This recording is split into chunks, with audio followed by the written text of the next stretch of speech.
Once Miss Streetz say it, I rock with it, man. She one of those people on question. All right, we appreciate you. Me and Miss Streetz, how you gonna do 'em like that? Y'all watching another episode of Highly Respected with yours truly, Miss Streetz. And today we are featuring 1046 Row. What's good?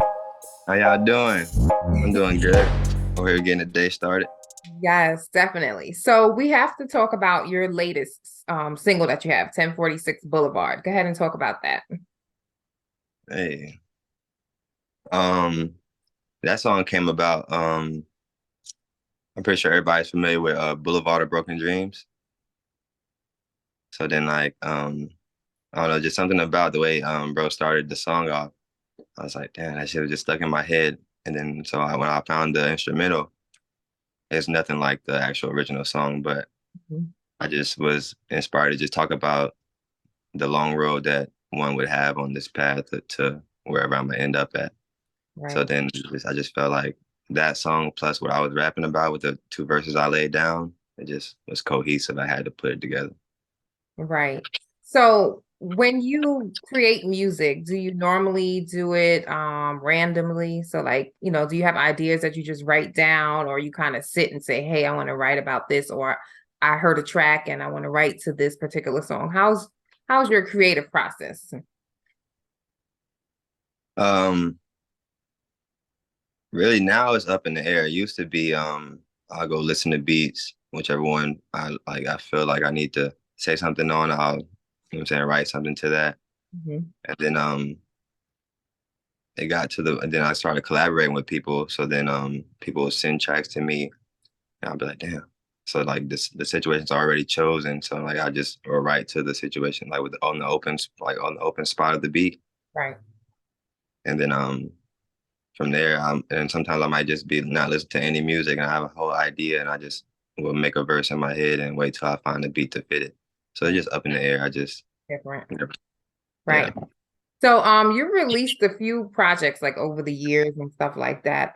What do you do with the records that don't make the project?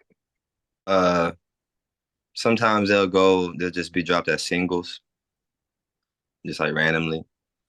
And sometimes they might just make another project if they don't make a project that I thought they would make. Cool. So they'll be used for sure. I don't really drop any songs that are like I'll throw in the garbage. They're all usables. That's what I was trying to see. If you have any throwaways, which, to you could be a throwaway, but to somebody else, it's a dope record. Oh, I've sold my first song, I think maybe last year now around this time. So like I'm open to selling them now too if I'm not going to use them right away. Right, definitely. Yeah. That's cool. So speaking of projects, for your next project, we'll talk about what's coming up next later on, but as far as your next project, what are you looking to do differently than what you've done with your previous ones? I'm really trying to get in touch with what they would say my core fan base and see who they are. The last couple of projects I've dropped were like quote unquote out of my element. Like I was on the big Detroit sound for like maybe 2 years.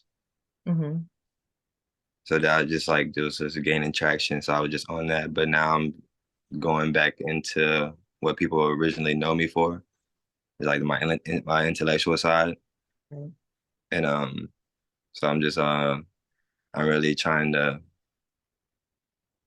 because I have a whole message I'm trying to deliver. So this project that I'm about to drop, the big project, I got like small EPs to lead up into it, but the big project is like my whole message being displayed in the most raw form. Can you talk about the message, or it's too early? I mean, those who follow me, they know like what I be saying about the message. I just feel like life as we know it is about to change, and I really feel like we all need to prepare ourselves for what's about to come. Now I don't know like the world's ending type of situation, but just the life is going to change, and people see it. We can see it every day. Like AI is coming out, just new technology. People getting fired from jobs because robots. You know what I'm saying? So just life as we know it is about to change, and I really feel like people need to start building their arcs. And that's cool that you're gonna put it in your music too, instead of just like posting it or writing an article, it'll be in your music. And a lot of people, of course, are tied in and listen to music. So that's dope. I like that. Yeah. And the music lived forever. So Right. And that too, definitely. So we're gonna get a little bit off of script. So you're a fighter. So now I need to know if it's AMA or boxing, because I didn't really see that much of what kind of fighter you are. it's actually neither. Okay. I do Muay Thai. Oh, nice. Nice. Cool. A lot of people don't really know about it. Mhm. Like they try to get into Olympics and it keeps getting denied. Like it's not really fully displayed to the world how it should be. But a lot of people respect it. It's basically kickboxing with elbows and knees added into it. Okay. I was gonna ask you, so what's the difference with you explained It's it? basically kickboxing. Cool. So, but I did see that for your recent fight, you came out to one of your records, which is amazing, which is really dope. I would Yeah. say why did you choose your own song? But we should probably all know the answer to that. But did you have another choice if you didn't pick your own song? To be honest, I did that whole fight camp. I was really feeling like DMX vibes. Like I was really out there I wanted to kill something. So it was just "Look Through My Eyes" by DMX was my alternate song if I changed my mind for whatever reason about my music. Right. I'm a businessman, so I had to go with my music for sure. Of course. And like I said, that was dope. Definitely amazing. What artists influenced you? I know you just spoke about DMX as far as the music, but what artists actually influenced you to make music? Like out the gate, originally my first original influence was my dad and my cousin. Nice. Rest in peace. Cool. So were Like, they musicians themselves? yeah, like around my times of being like elementary school days, Mm-hmm. my dad and my cousin was rapping in Albany, Georgia. Nice. So I would like literally be like first grade, second grade, kindergarten in the studio watching them like. So I wrote my first rap in kindergarten. Mm-hmm. Cool. So that was my inspirations for sure. Did either and one of them give you any type of advice as far as, music? My dad was the one for sure. Just like counting bars. Mm-hmm. I learned that from my dad. Storytelling. Like we'll listen to Life After Death by Biggie. That's classic. Yeah. He was like he's the person like you can't get through a full song without him pausing it. Like, did you catch what he said?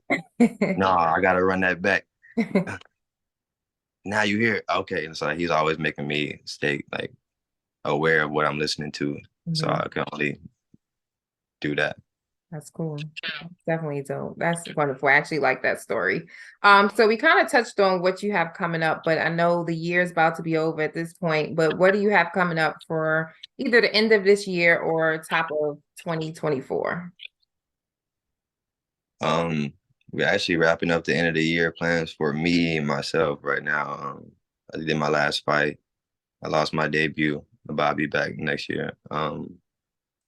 I got a song about to drop. I'm really just gonna be dropping singles every Tuesday up until around the music, I guess. But the focus is gonna be putting the visual out.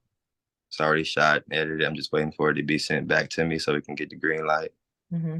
And we're really trying to get a visual together for the other artists on the label. We added artists like maybe a year or two ago now. Mm-hmm. We've been cultivating, cooking up his whole approach. So I'm trying to get a visual together for him as well. He's about to drop a project and really just pushing the movement in front of everybody in every angle possible for real.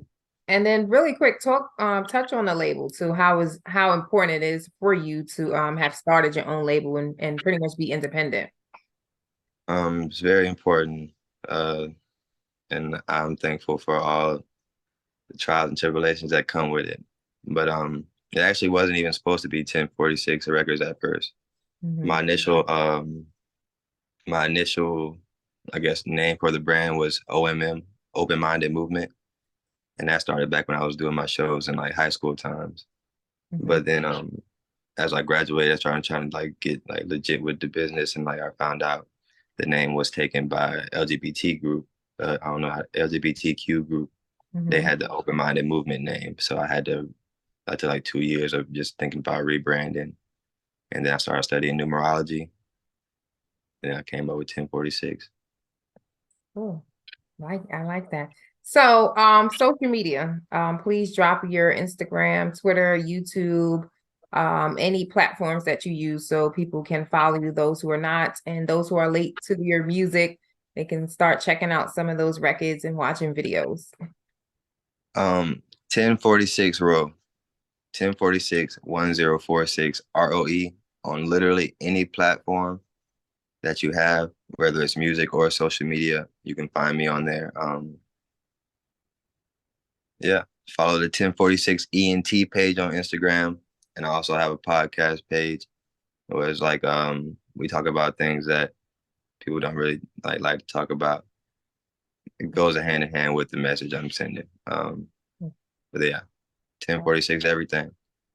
Cool. Well, thank you definitely for stopping by so I can get to know you. Like I said, I was checking out the records, but I was like, I need to know him more. So want to get all in your business as far as your music career and also you as a fighter. So thank you. And I appreciate you so much for having me on here. You're welcome. You're definitely welcome.